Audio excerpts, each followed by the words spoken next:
South Point offers all the types of entertainment you'd expect at a first-class Las Vegas resort. Did you know our 400-seat showroom is one of Las Vegas's top destinations for live entertainment? Enjoy live performances by classic Vegas entertainers, bands, and today's hottest comedians, plus a rock and dance floor. You can also enjoy live entertainment at the Grand View Lounge, where you'll feel all the vibes of old Las Vegas. Enjoy the music, and if you love to laugh, don't miss The Dirty at 12:30, our very own free comedy show, every Friday night at 12:30 a.m. in the Grand View Lounge. The Dirty is 100% free, so arrive early. Go to southpointcasino.com or call the box office at 77136 for today's performances at the showroom and the Grand View Lounge. When you're ready for your favorite cocktail, stop in and unwind at one of our 7 specialty lounges. There's a bar around every corner, because you're in Vegas, baby. South Point Casino has plenty of attractions for the whole family. Catch a movie. Our 16-screen movie theater includes 2 XD Extreme screens for the ultimate in viewing, sound, and luxury. After the show, treat the family to a variety of treats at our old-fashioned ice cream parlor, Kate's Corner. We scoop up a variety of creamy concoctions, including smoothies, hand-dipped cones, milkshakes, malts, sodas, and sundaes. At Kate's, there's something for everyone. And if you've still got time to spare, our bowling center might be right up your alley. Voted Best of Las Vegas, it's a great place for friends and family fun. 64 lanes, a pro shop, snack bar, and arcade. And while the kids are bowling, you can play slots and sip on a drink in the Alley Cat Lounge while overlooking the lanes. For our more serious and professional bowlers, the South Point is also home to a separate tournament bowling plaza.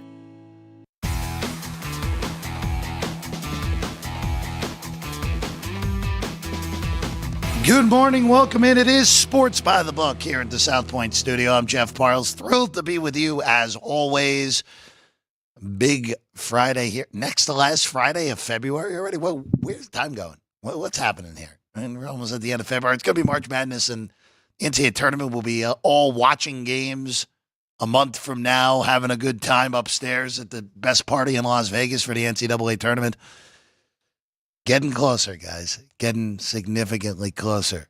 On the show today, we're going to be checking in with our good friend Eddie Olczyk, who will join us in about 10 minutes from now. Of course, Cup champion in the NHL for 16 seasons. NHL on TNT now. Kraken broadcast. We'll check in with Eddie O after last night, the reaction to last night, and then what can be delved into the final 2 months of the NHL regular season with Eddie O coming up in about 10 minutes from now. We'll also have our good friend Duane Colucci. He'll be with us on the back end of the show here today. We'll get his perspective of everything up from his shop in Summerlin with the Rampart, of course, as it always is. As you know, only JR at the ballpark was paying attention tightly enough yesterday. Look in that ticker. You see it right now. We even have a website now that for everything. Go ahead, look down on the bottom.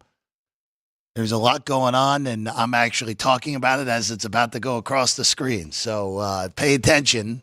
And if you're the first one in there, you'll get the win in the standings column, and there will be some sort of prize. We just don't know what it will be, whether could very well just be a virtual pat on the back for whoever does this the best over the next month.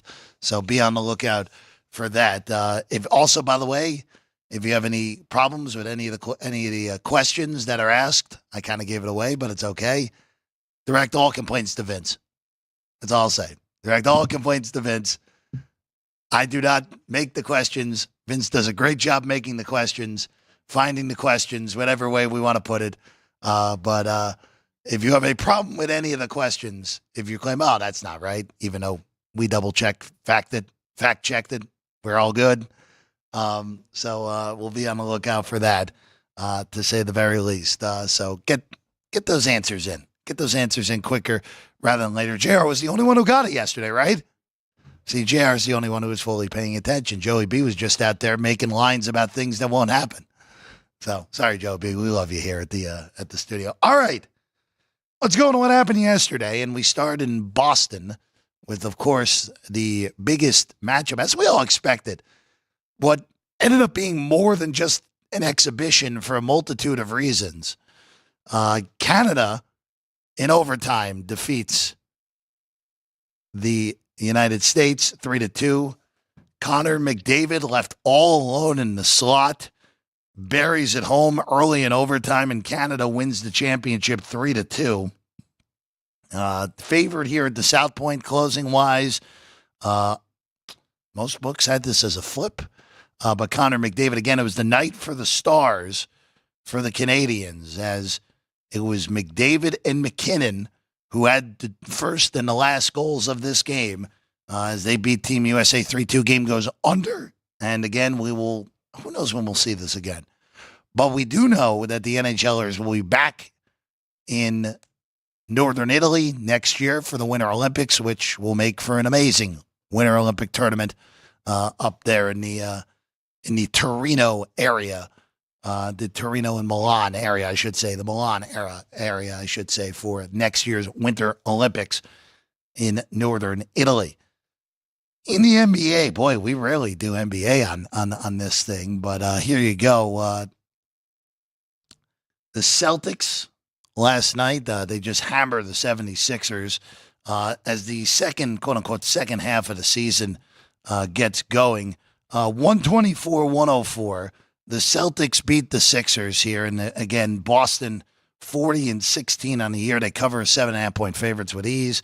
Sixers still on the wrong side of the bubble for the play-in tournament. That's how bad this has gone for Philly. They are 20-35. They've lost 6 straight. The Sixers are tied with the Brooklyn Nets, who are trying not to win basketball games. Going great down there in Philly.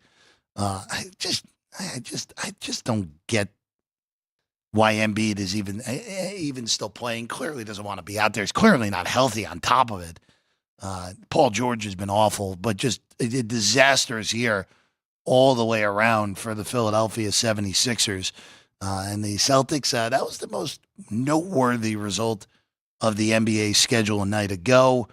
Tonight, again, Knicks and Cavs. Boy, nice game in the NBA tonight in the Eastern Conference. Could be an Eastern Conference final if the Celtics were to get upset by those Knicks in round 2 of the NBA playoffs. And an NFL note real quick, Zach Martin, one of the best guards to ever do it. He retires. He's gonna go to the Hall of Fame, or at least he should.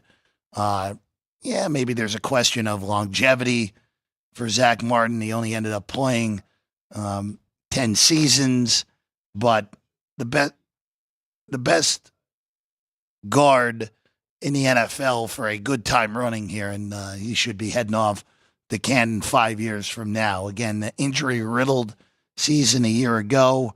He still ended up playing 92% of the snaps, even though he only played 10 games in that final season of his career. So Zach Martin stepping away, retiring from the NFL. All right, if you want a specific game brought up here on the show today, whether it's myself or with Duane later in the show, or if you have any questions on hockey or I guess horse racing as well, for Eddie O, get him in the chat right now because Eddie O is going to be joining us momentarily from now. Just we'll bring this up real quick because I want to bring this up twice. There's a gigantic game in college hoops here tonight. Michigan and Michigan State.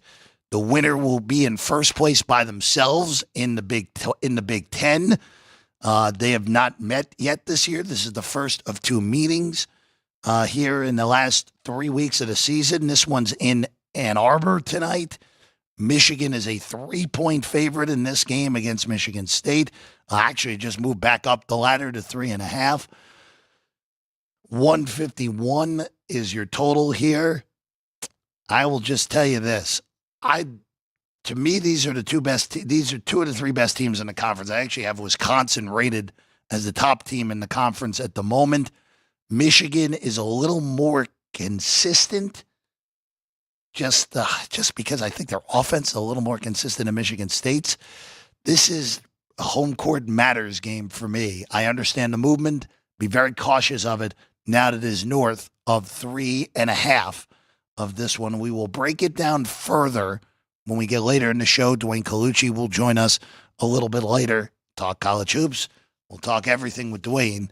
But coming up next, we'll take a quick break. When we get back, we'll check in with Eddie O. Eddie Olczyk will join us next. The thoughts on what happened last night in Boston, a big second half to come in the NHL, and also maybe we'll get some horse racing as well from Eddie O when we get back. Sports by the Book here at the South Point Studio.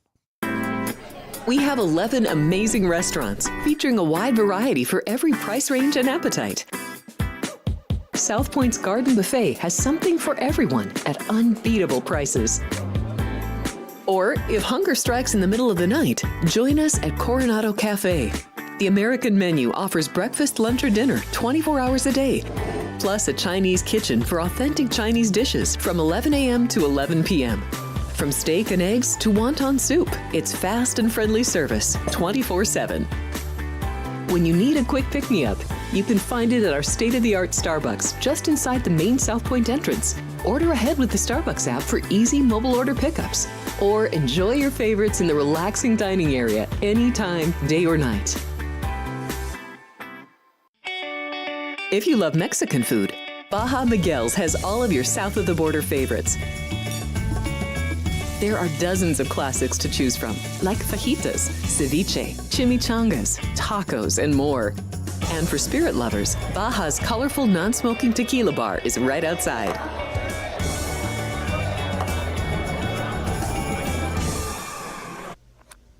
Get ready to laugh with Punchlines with Frank Nicotero. Join Frank and his team of featured guests for your daily dose of comedy. Reno, the Pittsburgh of the West. Poison. Yeah. Poison. Sports. F for Falcons, Alex. We were talking Derek Carr for MVP after 2 games. Who's we? Okay, me. I was. And the funniest social media posts. People want to show off their food. Boom. Wiener on a guy's shoulder. It's our Colts. We bleed blue. It's your one-stop spot for great laughs and a good time. Find us on YouTube at Punchlines FN. And join the chat live weekdays at noon Pacific for the ultimate blend of jokes, sports, and viral fun.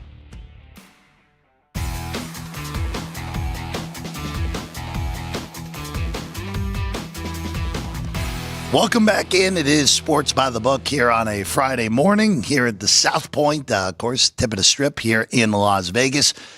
Now joining us, you hear him on NHL on TNT. You also hear him on coverage for the Derby and more horse racing as well. You also hear him on Kraken games. It's the one and only Eddie Olczyk with us right now. Eddie O, good morning. Thank you for joining us on short notice here today. No problem, Jeff. Nice to be with you. It's coming off an incredible couple of weeks for the National Hockey League and the game and hockey in general, and I think that's really the ultimate compliment for this tournament. Is I think a lot of people, maybe casual fans of the league or maybe non-hockey fans thought that this was going to be some sort of an exhibition and the players were just going to go out there and represent their countries and, get through and get ready to go. And as we've seen, this was about more than just showing up and putting on your country sweater. This was about competing. This was about drawing a line in the sand. And this was about, guys playing with one leg. I mean, Matthew Tkachuk was a perfect example. He gave Team USA everything he could in that game last night, and he was playing on one leg, and eventually he had nothing else to give. So it was the next man up mentality, and eventually Canada won the game in overtime. So I think it's a win-win for the game. It was a win-win for the National Hockey League, and the intensity level, we haven't had best on best in the National Hockey League in a long time, almost 10 years. And I think the players have been starving for it. The NHL Players Association wanted it, Jeff. They got it, and they did not disappoint. And both Montreal and Boston, obviously great hockey, great cities, but great sports towns and great hockey markets.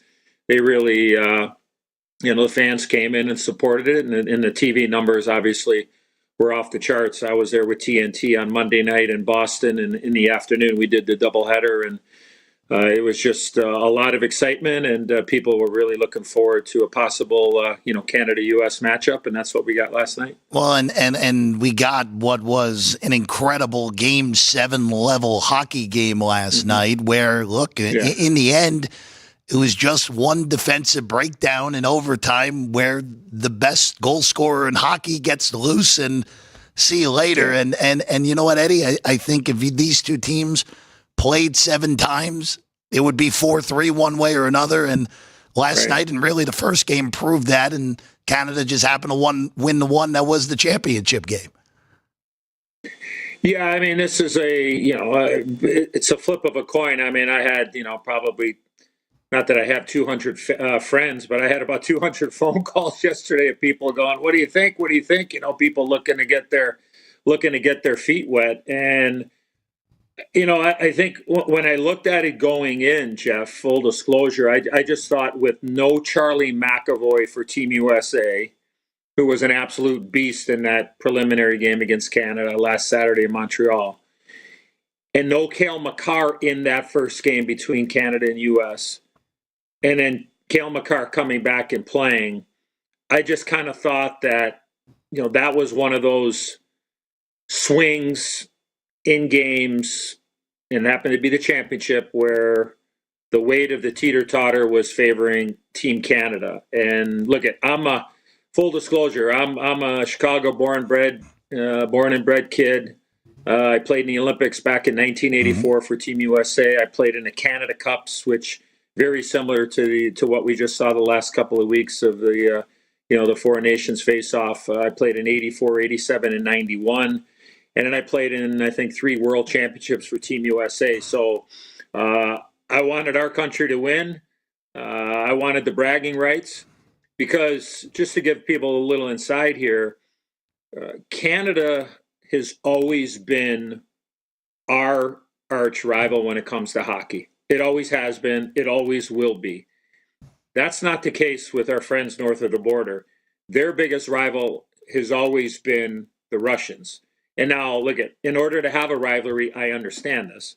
In order to have a rivalry, whether it's individually or team-wise in team sports, you have to, I think one side has to look at the other and go, well, yeah, you've beaten us quite a few times. And the other side has to go, yeah, well, we've beaten you a few times and you've beaten us. So that's a rivalry. Like that's really a rivalry. I mean, Team USA in hockey for the men, it's been a battle.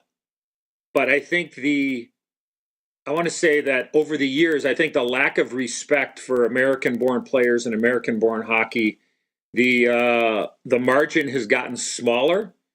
It's much more competitive. We saw what happened back in 1996 in the World Cup of Hockey. We saw what happened on Saturday night is that, our 20 best, so to speak, can go up against Canada's top 20 players and be very, very competitive. Now, finding a way to win and being competitive are two totally different things. But I think that's why you saw how much it meant to, look at all of these countries without a doubt, but I only can speak from Team USA's point of view, is that's always been a underlying factor of the competitive nature. And for anybody to think that these guys were going to come out here and just kind of, go through the motions, I think you saw it right from the first shift of some of these games. And then obviously we saw what happened, Jeff, in Montreal and in the preliminary round. And last night, look at Austin Matthews had how many chances in overtime? 2 or 3 chances to win it in overtime. And Jordan Binnington, Stanley Cup champion goaltender. I like the decision by John Cooper, the head coach of Team Canada, to stay with Jordan Binnington in that game against Team Finland the other day to get them into the championship against Team USA. Very close, but for me, the players have wanted this for a long time. The best on best, and the league cooperated, and I think the game of hockey in the National Hockey League won in a very big way with how competitive the games were, and I think the dream matchup for everybody certainly was Team USA against Team Canada. It was an amazing appetizer to what will transpire next year in Northern Italy. I mean, the pros are back in the Olympics after not being there for 3 years ago now. What a hell of a tournament, though. That was you don't expect, you never know what you're going to get out of these quote unquote exhibitions. But like you said in your open, Eddie, you got just the absolute perfect exhibition for what this sport should be. And the games were awesome. Even the quote unquote non-competitive ones were still a lot of fun to watch. And moving forward, at least for Team USA, you got to feel pretty good about yourselves going in to 2026, knowing that you're one Jordan Binnington 6 save away against Tkachuk from winning this tournament yesterday. Yeah, it's going to be super competitive. Team USA is going to be there. There's no doubt. Obviously, the Canadians. I mean, look. I mean, if you sit there and take 10 minutes and go over the NHL rosters, because again, this was an NHL sanctioned tournament, NHL rules. When you go to the Olympics, Jeff, it's much different. It's International Ice Hockey Federation rules where there is no fighting in Olympic competition. If you do, you're going to get thrown out and you're not going to be able to play. So it's going to be much different, obviously, in a year from now. But I think at the end of the day, if you put a pen to paper, and I think the four teams, in the amount of time that the league was willing to shut down here, I think it was a good mix. I think it was a good time because look, in the nature of any business is, it is about the brand, right? And I think that with the league, there's always that being guarded in teams and owners and coaches and, even players of, that aren't competing. You want to see your guys come back healthy, right? And we know that obviously Matthew Tkachuk, and look, I'm going to tell you, there's a baker's dozen of guys that are like, they were taped up and we're going out there because they weren't going to miss this unbelievable opportunity, whether they won or lost. And I'm talking about even teams like Team Sweden and Team Finland. But this is about just kind of, you're right, the appetizer for next year. Look, ideally, would we love to have had, the Czechs, the Slovaks, the Russians, and the Germans? Yeah, I mean, that would have been, that would have been great. But you're probably shutting down the NHL, the business of the NHL, for probably another 10 days. So is that good for business? That's for people much higher on the totem pole to make those decisions. Because if you did put pen to paper, the exercise I was getting to, Jeff, if you look at Team Russia, they're pretty salty too. So it's going to come down to, you get to the Olympics. Again, let's leave all, again, I don't know what's going on with the political part of this whole deal of what's going to happen at the Olympics. But if there is a representation from Russia, I guarantee you they're going to be one of the favorites. It's the North American team. I mean, the Scandinavian teams you just saw will be a threat. And like you said, I would have loved to have seen the Czechs and the Slovaks here as well, who've been a force on the international scene for years as well. Eddie, I want to shift over to now this post 4 Nations look ahead, and look, starting with what we've seen so far in the East. Of course, the defending champions leading their division, trying to hold off Toronto. But really, the big story in the East has just been how darn well the Washington Capitals have played, even with losing Ovechkin for a nice solid period of time as well. Eddie, I'll just ask you, is what Washington has done through these 55 games behind a great start to the year from Logan Thompson, do you think this is sustainable for a deep playoff run for this Washington team? I think it's a fair question with the way they've played so far, Jeff. Why not? There seems to be great confidence with that Washington team. And look, they are playing for a cause too, right? There's no doubt about it. I mean, we've gone from the chase for a record in a National Hockey League history that I never thought anybody would surpass.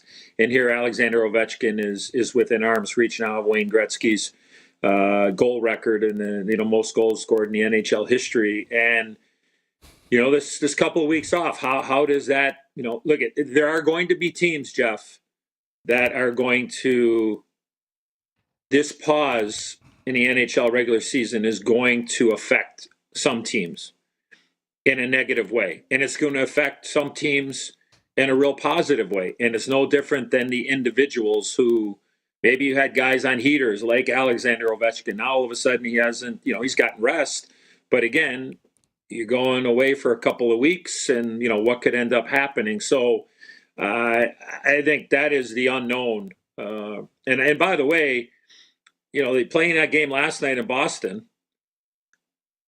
Some of these guys got to play tomorrow afternoon. Yeah. They got to jump back in the saddle and play regular season games tomorrow afternoon. So, I find that interesting. The odds to win the Eastern Conference.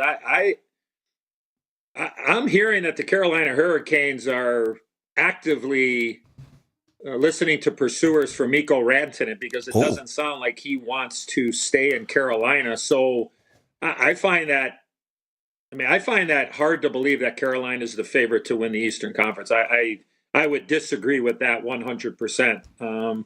But whether or not they move them or not, I still think that they have some holes. But it's wide open. So long-winded on Washington. Why can't they keep the thing going? And again, they're playing for that other cause too of wanting Ovi to break that unbelievable record of Wayne Gretzky's sometime this season. Well, I'll just pivot there since you brought up the Rantanen thing. Of course, the trade deadline is coming up in that first week of March. I'm going to ask you who the biggest name that you think potentially could be on the move here or the teams that could be most avid. Yeah. But based off that, it's clearly him. But other than Carolina, who else do you expect to be active in this trade deadline here coming up in the next 2 weeks? I think Vegas. I think where you are. I think Yep. I think the VGK because they're in on everybody too. They are. They're always in on the biggest fish, and they're so active. And they have a team that is ready to win again. There is no doubt about that. I think Winnipeg is a team that obviously has a great goaltender. They got outstanding defensemen. Think they probably still need another body to really give them a little bit more depth, Jeff, when it comes to going taking a run and getting to the conference final and giving yourself a chance. Edmonton, obviously, when you have, two of the arguably top 8 players in the entire National Hockey League and Connor McDavid and Leon Draisaitl, and the run that they made last year, they're always going to be in it. And, I think they've certainly continued to play the way that they have. They're going to be a dangerous team. And, the LA Kings, they're another team too that could, give a little help to Anze Kopitar and Adrian Kempe up front because they seem to be very top heavy of an offensive team. So I think there's going to be a lot of movement. I do. I think that there are a lot of teams out there, and it's great that they think they have a chance to make a run. And, if Mikko Rantanen does indeed hit the open market and ends up somewhere else, the type of player that you're able to get, a proven Stanley Cup champion and a guy that can, play with any type of player and play any style that you want. And that should be really interesting. So I think it's going to be, active, but I would keep an eye on 2 teams. I'll give you 2 teams. I mentioned Vegas, but I'll mention the New Jersey Devils because I think the Devils kind of pushed their chips all in over the course of the summer, getting Jacob Markstrom from Calgary and uplifting their defense and getting a little bit more experience on the back end in New Jersey. And I still think that there's an opportunity for them to improve themselves. So I would look at those 2 teams and see what they do here moving forward. I would be very surprised if either one of those teams don't make a move that is an impact move because I think both those teams have a chance to obviously make a run come playoff time. Devils also getting Markstrom back. He was back at practice this week after being out for about a month. So big news there on the Devils front. There's a guy that could have played for Team Sweden. Yeah, right? 100%. Right? Yeah. So, and look, I will say this is for Team USA. One last thing, if I can, just Please. go back to the 4 Nations, Please. is that no Charlie McAvoy and no Quinn Hughes from the Vancouver Canucks. So for as well as Team USA played, they look at Jake's. I don't know why I'm drawing a blank now. So Sanderson, he scored the big goal. Last night for Team USA. He stepped in. He's a depth defenseman, but this guy, he's a top 4 defenseman for the for the Ottawa Senators is the depth on the back end for Team USA. That's something that you can take into account. For Team Canada, they didn't play with Josh Morrissey last night, outstanding defenseman for the Winnipeg Jets and for Team Canada. So, there are some players that A, couldn't play, B, eventually got hurt, or C, maybe were below the cut line. I think maybe both these rosters, in particular Team Canada and Team USA, could be a little different come Olympic time a year from now. So something to keep an eye on here moving forward. Eddie, I want to go to some questions from our chat for you, and we'll start with our friend JR at the ballpark here, who is asking about the Chicago Blackhawks. Obviously, this is a lost season again for the Hawks, but what is your future outlook for them, especially, obviously, I know that Bedard is at a very down year 2 after an explosive year 1. Well, I think for the Hawks, I mean, they are in a rebuild, and they did add some veteran guys to help insulate a guy like Connor Bedard, who is the face and who is the future of the franchise. And it's been a long time for the Blackhawks. I mean, you go back to the 16-17 season where they had, I think it was 104 or 108 points and got knocked out by Nashville in a sweep, and they just haven't been able to recover since. And obviously, a lot of changes and the changing of the guard from the Patrick Kanes and the Duncan Keiths to now Connor Bedard. So I think it's figuring out where you were, where you are, and where you're trying to get to, and seeing if your young players that you have drafted have can take the next step. And then with the salary cap going up, there's going to be opportunity to be in on free agents and trying to change the direction as far as getting back to where they were. And look, the run that they had between 2010 and in 2015. I mean, it was an incredible. I was lucky enough to be a part of it on the local TV broadcast, and at that time I was at NBC doing all of the finals at that particular time, and they were on a heater, and you could argue going from where they were back in 05-ish to 06, and then think about 10 years later as they got 3 cups. I think that's certainly what they're thinking about doing. And I think the other thing with Connor Bedard is I think that the team and he have to figure out is he a center iceman in the National Hockey League, or is he a winger? And then I think if you get that figured out, then you kind of start building from there. And I think for Connor Bedard, he's gone stretches here in the last year and a half or whatever, where he's gone 6, 7, 8, 9 games without scoring a goal. He's never gone those type of stretches in his life. So really, I mean, for the first time, getting to the best league in the world, and we see in that tournament that we just saw how great these players are, and there is no room out there, is that you could still make an impact in a game even when you're not scoring. So I think just the learning and the maturation, and look, like the kid can shoot the puck like nobody. I mean, he can really drift it, but there are other parts of the game that you got to continue to work on. And look, he needs some more help. Let's make that perfectly clear. He's got he's got an unbelievable load of talent, and has the ability to be able to score and create offense. Now, what is he, Jeff? I think that is what it's going to come down to. Can he be a consistent 40 goal scorer every single season? Great. Is he a 30-50 guy? That's great too. So I think, again, finding out, in my opinion, in the NHL, is he a center or is he a winger? And then I think you kind of build off from there if you're the Blackhawks.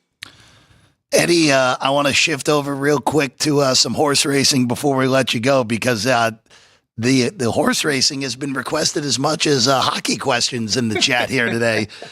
Joe for up first, and Joe was in before the show even started on this. He's asking what your favorite play for the Saudi Cup is here.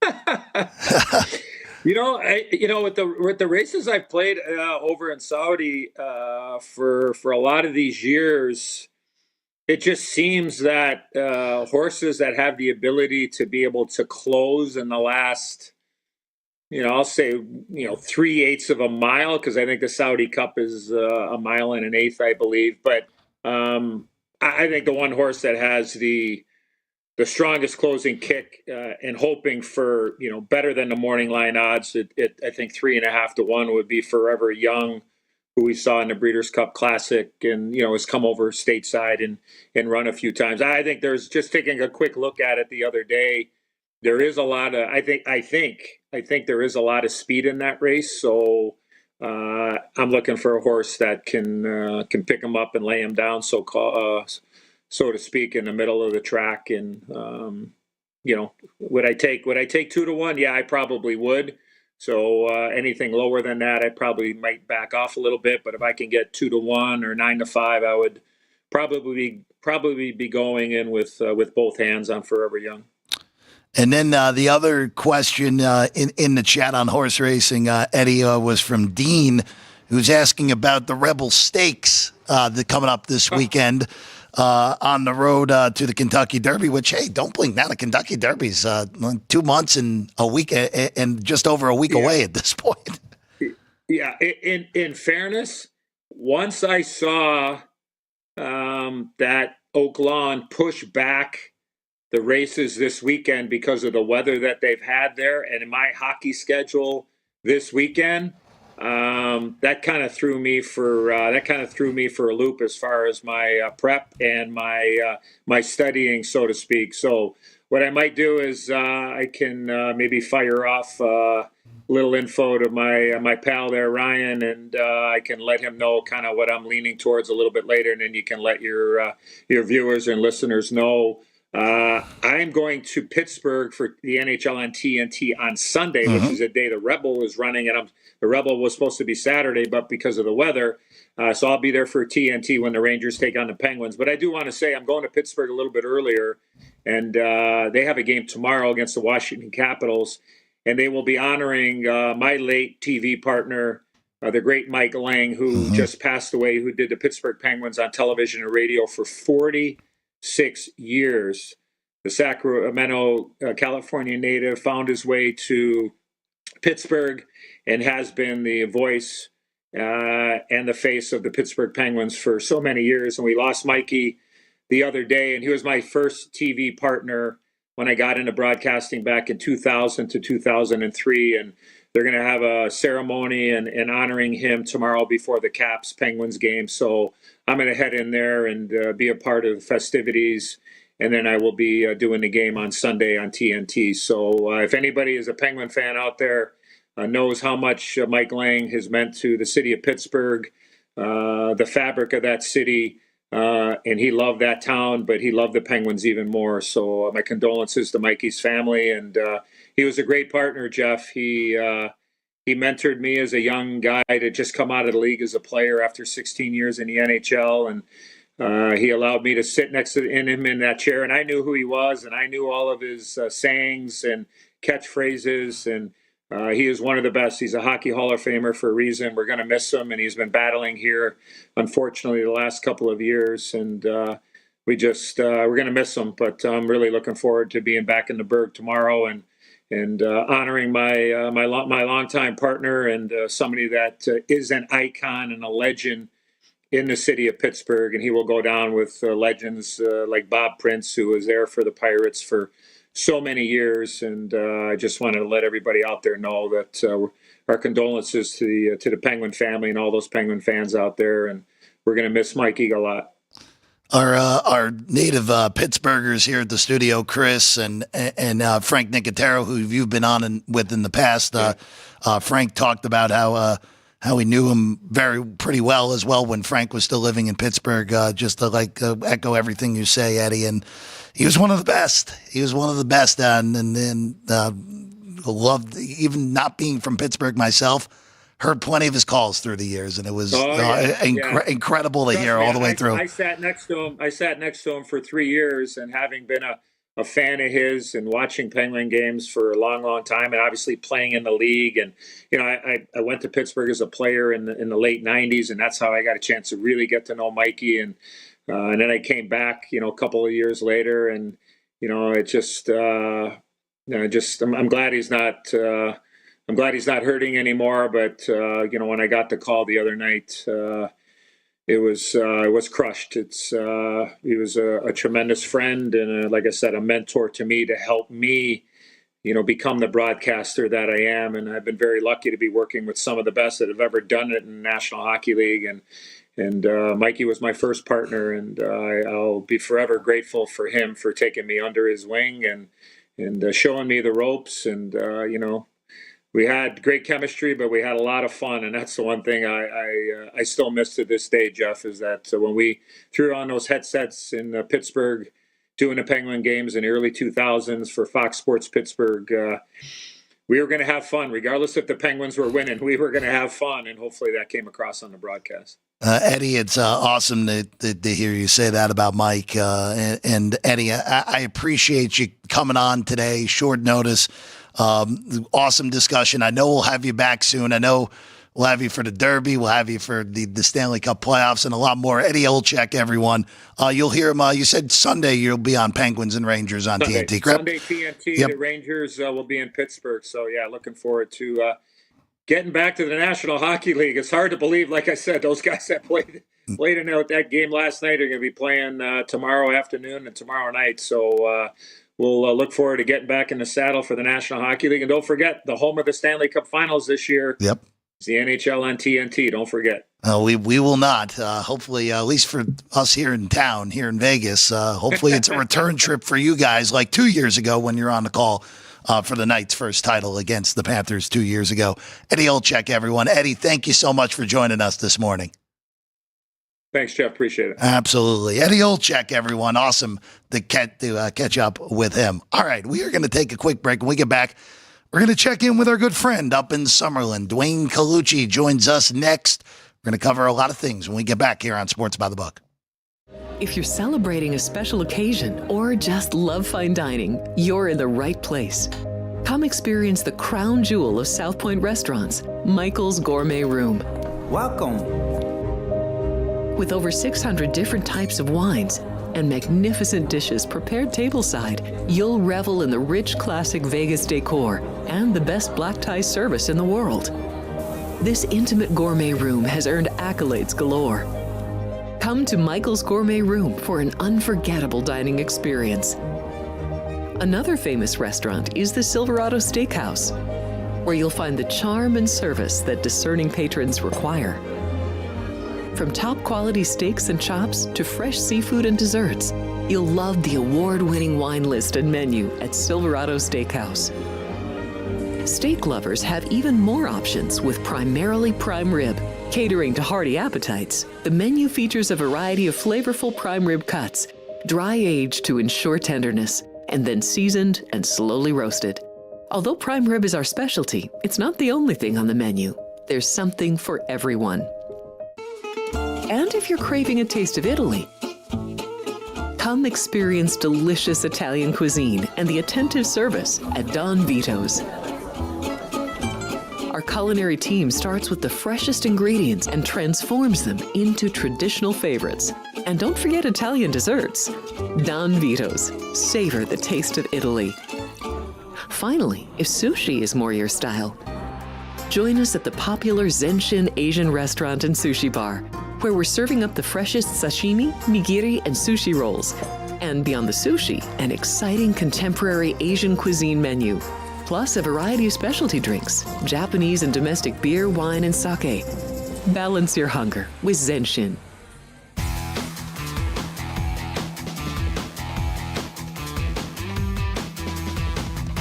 And it is Sports by the Book here on a Friday morning. I'm Jeff Parles. Thrilled to be with you as always. Awesome to always catch up with our good friend Eddie Olczyk. Big thanks to Ryan McCormick for setting that up on last minute's notice. And I know we will have Eddie back. I know that.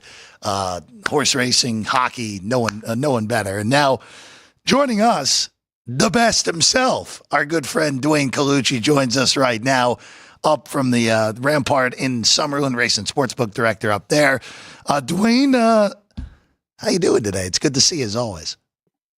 Doing well, Jeff, without a doubt. Enjoying life here in fabulous Las Vegas. Enjoying listening to Eddie. Definitely very knowledgeable, especially with the horse racing. Believe I mean, this guy's a monster handicapper. Well, Duane, I'm going to have a horse racing question for you later because Dean Hilt is asking a question for you specifically that we'll get to a little bit later to prep you for that. But let's just start.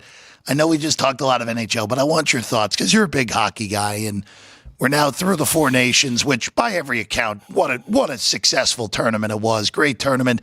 Canada gets the winner in overtime thanks to McDavid. They win the 4 Nations, the inaugural edition. Now, Duane, now that we're out of this and we're back into the NHL, we got about 2 weeks until the trade deadline happens. And to me, this is a pretty jumbled mix of things in the NHL this year. Usually by now it's like, all right, the massive upset would have to happen for Team X to lose in the first round of the playoffs, so on and so forth. Obviously, we see that from time to time.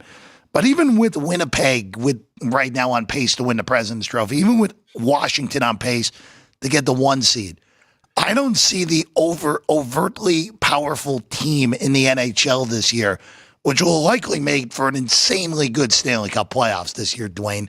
Do you agree with my sentiment there, or do you see one team that's like, all right, they should clearly be the favorite right now?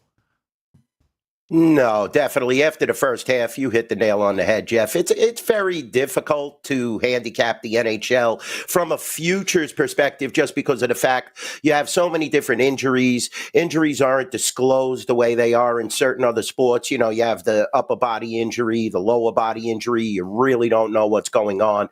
You have a broad landscape this year. I mean, you know, you had some awesome teams come out. Carolina really made a statement early on in the season, the Vegas Golden Knights, but now they're starting to come back down to earth. Florida is definitely right there. And usually, you know, that President's Cup trophy could be a jinx at times. You know, it isn't always meaning that you're the Stanley Cup winner once you receive the President's Cup trophy for the best record in the regular season. So, you know, yeah, Winnipeg has an awesome goaltender. They have a great squad and a great record right now, but there's still a lot of hockey to be played. The East is a jumble. I mean, it's a crapshoot, whether you're looking at the Devils, whether you're looking at the Maple Leafs, Florida, Carolina. The Rangers are going to start to get hot. Don't count them out. Washington got phenomenal play from Logan Thompson, you know, trying to prove that the Golden Knights made a mistake not keeping him. You know, you have so many different teams. And even the Montreal Canadiens, if you, you know, you go back about 4 or 5 weeks, they were, 2 points out of a playoff spot. So the East is very difficult to handicap, and not that the West isn't. I mean, you know, teams like the LA Kings, they're flying right under the radar. Colorado has got to get healthy. You have to have, you know, certain players and assets there clicking for the Colorado Avalanche to really make noise. They have goaltender problems as well. You know, they can't seem to find the, you know, the person that they want in between the pipes. They got rid of Georgiev. You know, I'm not sure of the current roster if they have a superstar goaltender that could carry them through the playoffs. So they're, you know, an enigma. And the Vegas Golden Knights are having trouble putting the puck in the net if you look leading into the 4 Nations. So, you know, this is definitely a tough hockey season. And that's what makes it so fabulous. Like you said, the Stanley Cup playoffs are going to be off the hook, just like you saw last night with the 4 Nations final. I mean, it's just superstar NHL level hockey when you get to the playoffs, and there's nothing better than that. I feel by far it's the best sport for playoff action, and it definitely overshadows the NBA, you know, and everybody loves the NFL, don't get me wrong, but there's some great series to look forward to and some upcoming matchups that I'm looking forward to see who's going to, you know, get to the top and have the home ice in the playoffs. Well, and not only that, Duane, I mean, right now in the West, if you're doing this right now, so Winnipeg is the 1 seed in the West. The Colorado Avalanche currently are the top wild card. And if we were doing this right now, the top wild card would draw the number 2 overall 1 seed, and that would be Edmonton. That would be the first round matchup right now, Colorado against Edmonton, which is just, that's a conference final. That's a conference final in round 1. Which, I mean, look, Duane, it's wide open. Wide open. Look, and you said Stanley Cup playoffs, always, I'm with you. They're the best playoffs. If you get them wide open, forget it. It's even more potential for chaos, which, again, maybe look at Minnesota down the board at 10-1. Maybe even look at the LA Kings at plus 750 to come out of the West. I mean, there's a lot, and like you said in the East, geez, you can go with anyone in the Eastern Conference right now in the NHL. I want to go to college hoops next, Duane, and I want to go to two games here today that at least are a little bit spotlighted. Let's start in the Big East. Villanova and Marquette. Villanova, a small underdog in this game at home. Marquette, obviously, well on their way to getting back to the tournament, just depending on what their seeding is. Nova's on the wrong side of the bubble with back-to-back losses. What have you seen so far to your shop on this game here? Nova, 1.5-point underdogs here, Duane. Yeah, this is definitely a tough game to handicap. I'm looking at it right now and looking at the numbers. Right now, we have Marquette -1.5. We're seeing some Marquette money naturally. 20-6, I believe they are. They're near the top of the Big East. Not as good as St. John's, in my opinion, but they're right there. And Villanova happened to beat St. John's, against the spread the other night. And they had beaten them earlier in the season straight up. So, definitely the Big East is very tough to handicap. And you're seeing Marquette as a 1.5-point favorite on the road, but Villanova has played very well at home in some of these instances. But right now, it looks like the ticket count is high on Marquette. The money is about 10-1. So we're definitely going to need Villanova in this matchup. Looking at KenPom, Marquette is 26.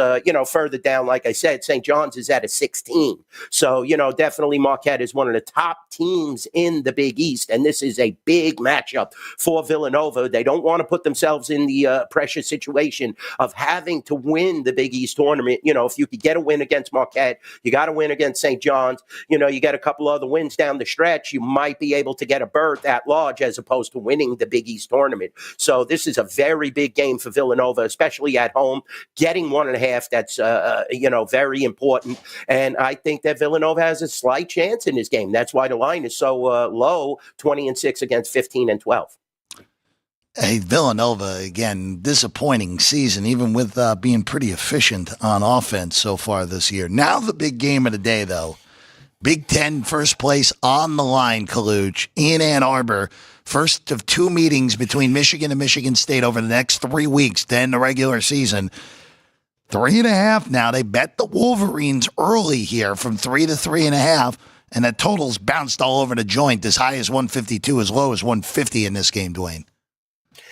Yeah, another tough game. I mean, I was all over, you ask Alex, Ohio State the other day, and the kid short-armed it. So, Michigan definitely making statements this year. They did the right thing with the coaching decision. Howard out, definitely put a new glow on this Michigan, college. And definitely they are a 3.5-point favorite right now at the Rampart and South Point. The graphic is correct. Total's been all over the place. We're seeing Michigan money. Ticket count is about 2-1 on Michigan. Money is a little high on Michigan. I would say 3-1. So, this is definitely going to be a marquee matchup. First of the two matchups, like you said, Jeff, KenPom of 15 versus 19 right there. Michigan State, the highest seed, 21-5 against 20-5. This is a great rivalry when Sparty goes against the Wolverines. Just off the hook game for a Friday night. And, usually Fridays are a little suspect other than that Big East matchup. But now you have this superstar matchup. And definitely it's going to be one of the focal points of the market without the NHL slate coming back until tomorrow. And you have the NBA that's sitting there as well. Well, it's all, Duane, it's the Ivy League's time to shine on Friday night, right. As you know. But there is a big matchup in the Ivy tonight. Yale and Cornell, arguably the two best teams in that league. With Yale right now a 9.5-point favorite against Cornell in that Money one. 2.5-1, yes, on Yale. Yeah, I'm not surprised by Is that. high as well. I'm not surprised by that. That over's been bet too from 160 to 162 as well on that one, Duane. Yes. I want to go to the college hoops futures here, Duane, real quick. And since we're getting to that point where, look, 1 month from now, you'll have a nice crowd in your book watching round one of the NCAA tournament. I'll be just finishing this show up and then going upstairs to have a good time at the party here at the South Point. But Duane, are there any teams that you've watched in college hoops and are like, all right, well, this might be the time to bet them in the futures because the numbers may get shorter, or like, hey, this team's under the radar here for me? I'm sticking with my pick. I'll be honest with you, Jeff. I was giving out Auburn when they were fighting on the plane in the infancy of the NCAA season. So, I'm sticking with Auburn. They look great. I mean, they look good against Alabama. Last game, they didn't shoot too well, but they just know how to win games. I'm so surprised that Duke leapfrogged them in the KenPom. Duke is a solid team, don't get me wrong, but they're always a focal point in the market, especially when they're good. So, I'm looking at Auburn. St. John's is really accomplished, and I'm a big Red Storm guy, Red Men from back when I lived in New York. And, it's great to see Rick get that team right back on track and competing again. It'd be so fun if they could win a couple of rounds in the NCAA tournament and get back to prominence, the Chris Mullin days, Bill Wennington, Walter Berry, all those guys. That's what I grew up with when the Big East was unbelievable. So great to see St. John's get back on track. Definitely now they don't want to fall into a little rut, and it's definitely possible right before the Big East tournament if you could, if they rein it in a bit. But I know Pitino is just, so hard on these kids, and he wants them to win, and he's driving them. So definitely take a look at St. John's in the futures market. You have St. Mary's having a tremendous year, 24-4. They're flying under the radar. They're just as good, in my opinion, as Gonzaga, who is 21-7. So, I think there is definitely a little value there if you could find St. Mary's without the field bet. So, you look at the current odds on the board that you just put up. Definitely Auburn, I think, is the team to beat. Houston has played at such a top level as well. They're really making some noise now and playing. They're so well coached, Houston. It's just amazing how well coached they are. And that's, part of the reason that they are at 9-1, not at 10 or above. And you look at St. John's, they're so well coached, 25-1. I think Arizona is more of a team that has to play at home. So it's going to be important what section of the tournament they're in. I think they have to play closer to home to be very successful. But it looks like every team is covered on this list. But I think Auburn is still the top. I hate to go with a favorite, but they just look so good and athletic. Maybe they could lose, there's all possibilities in the tournament. Maybe they could lose in the SEC, but it's going to be difficult to stop this team. Yeah, I don't see Auburn falling from the number one line. At worst, they'll fall to the number 2-1 behind Duke if Duke just continues to win because the ACC stinks this year. But from the short shots, as Auburn, we kind of saw. I still really like Alabama, but we kind of seen the last two games what both things. They didn't shoot threes well against Auburn. They lose. They didn't defend at all against Missouri. They lost. Those are the two flaws with them. Bad shots against Alabama, against Auburn in that game. They were shooting from, the half-court mark. When they got hot, it was an incredible game because Auburn was up by like 12, cut it down to like 6, 3, and then they start shooting wild bricks, and that's not going to work against Auburn. So that was definitely a measuring stick game. You're right on the head there, Jeff. Yeah. But, Alabama still has a chance. They're definitely right there. Look, when you have as good a guard play as Bama, you have a shot, but you got to be making your threes if you're the Tide. But Auburn just more well-rounded, at least at the moment. All right, Duane, before we let you go, I got to ask you what Dean Hilt asked for you to answer here. If you have anything you like in the Rebel Stakes, which is now going on Sunday. Oh, wow. The Rebel, it's going to be very difficult. I really, in the Battaglia, I have a pick, which is tomorrow at Turfway. I had that all ready for you guys. The Rebel, I just want to see how the frozen track. I haven't got a look at Oaklawn in 3 or 4 days because they canceled and all the snow. So it's important to have track conditions under my belt for that. But I like Baby Max in the Battaglia. That's tomorrow, the 7th race at Turfway, which is also a Kentucky Derby prep. And I definitely think that this horse coming off a win over the course at Turfway, Abel Cedillo, definitely has a big chance. You have some hard knocking horses in there. Keep your eye on that First Resort. Owen Hardy, it's one of his top horses coming out for the Kentucky Derby, and he's definitely going to have this horse ready. He hasn't had a prep yet. This is his first start as a 3-year-old. Keep that in mind. So it's definitely going to be a great race out there. As for the Rebel, it's going to be tough. I mean, there's a buzz horse that's floating around, Sandman. He looked really good. He broke last and basically circled the field in his last start. And he is right now one of the buzz horses. So keep your eye on Sandman if you have to.